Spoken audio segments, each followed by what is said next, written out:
오호라.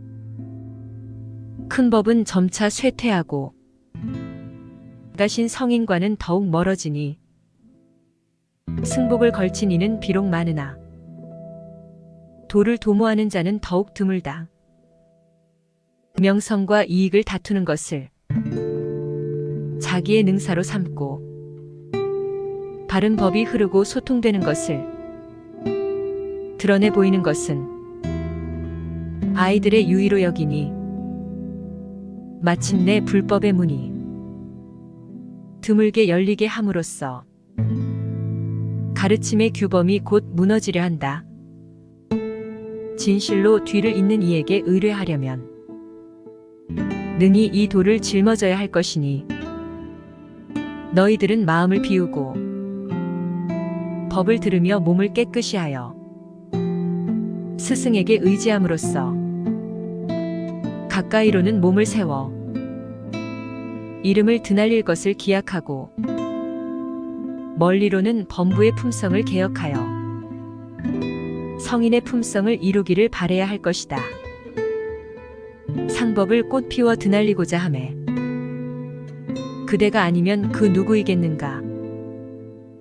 그러므로 모름지기 몸을 닫고 말을 실천함에 끝까지 삼가기를 마치 처음과 같이 하라.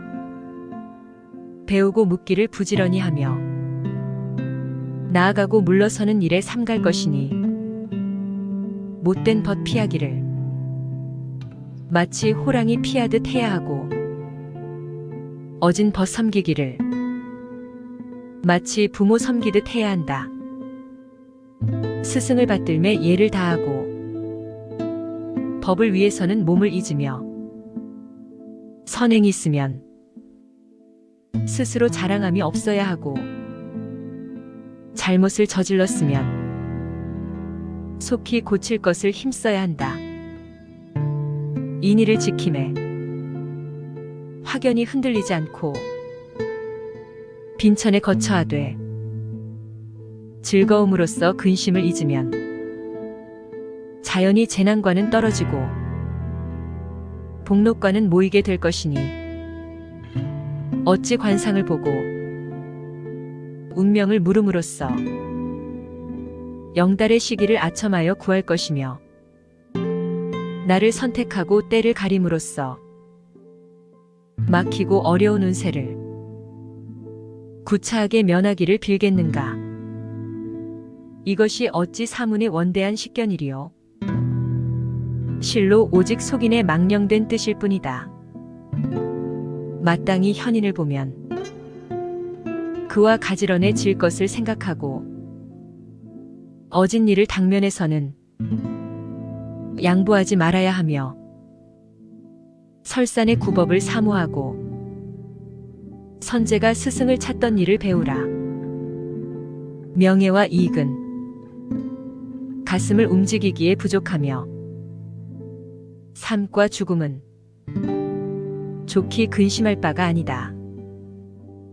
만약 공이 이루어지고 일이 성취되려면 반드시 가까운 곳으로부터 먼 곳으로 나아가야 할 것이니 이름을 팔지 않아도 이름은 스스로 드날려질 것이며 대중을 불러들이지 않아도 대중이 스스로 올 것이다. 지혜가 풍족함으로써 의욕을 비출 수 있고 자비가 풍족함으로써 사람들을 끌어당길 수 있다.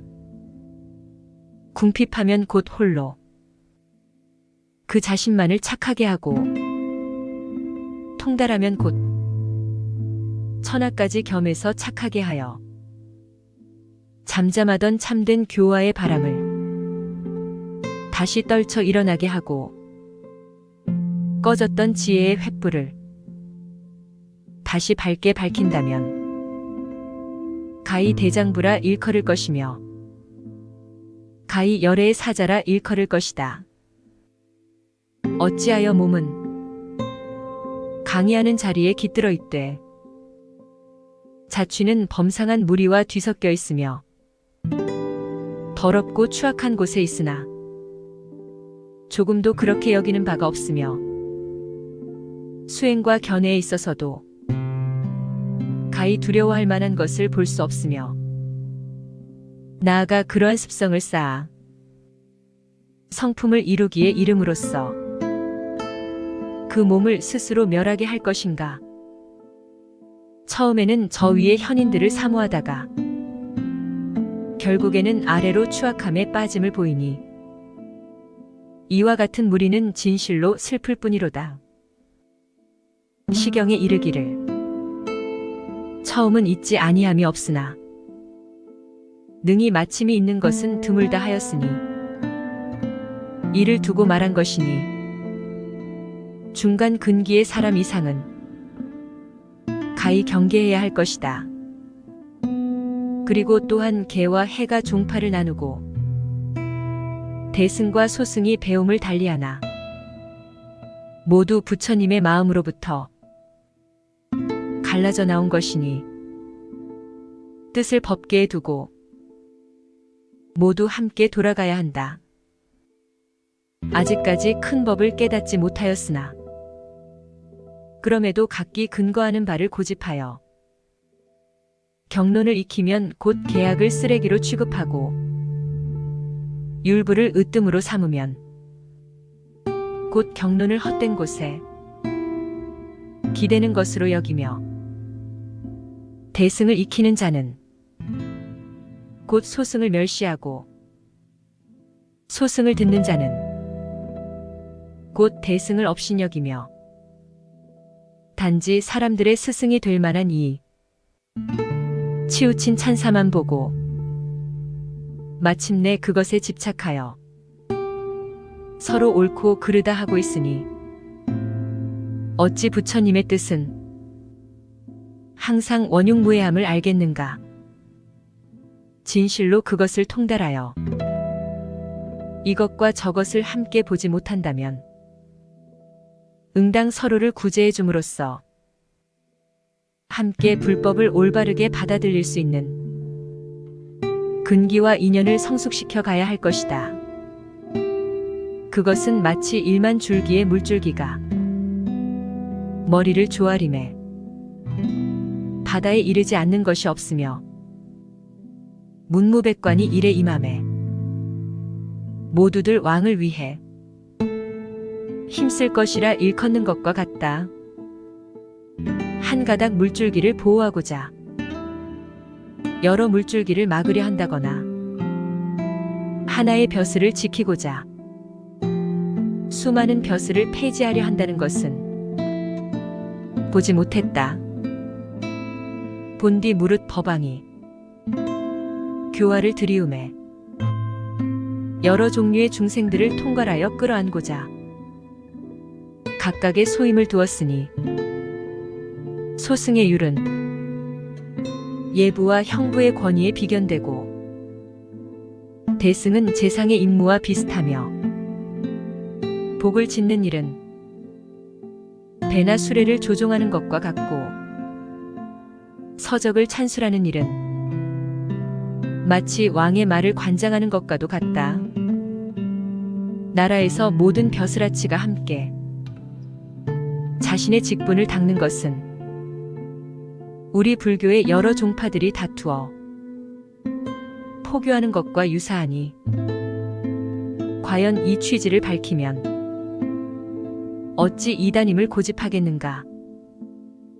응당 모름지기 자기의 재능을 가늠하고 능력에 따라 포교할 것이니 성품이 민첩하면 곧 겸하여 배우는 것이 최선일 것이고 지식이 얕다면 곧 오로지 하나의 부문만 하여도 마땅할 것이다. 만약 그렇게 된다면 비록 각각 교화와 법도를 전파하더라도 함께 자비로운 구제를 이루어서 같이 화합의 바다로 돌아갈 것이며 함께 해탈의 자리에 앉을 것이니 무릇 이와 같다면 곧 참으로 미로의 나침판이며 교문의 목탁일 것이다.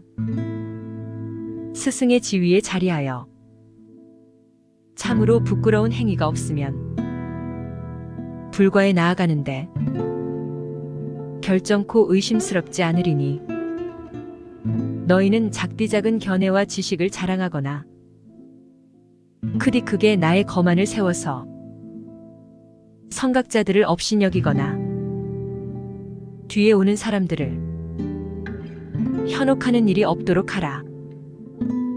비록 말하기를 옛 말을 듣고 옛 글을 찾아보는 것이 허물을 보완하지 못한다 하지만 말 가운데 혹시라도 맞는 것이 있다면 너희들은 그것을 생각하라.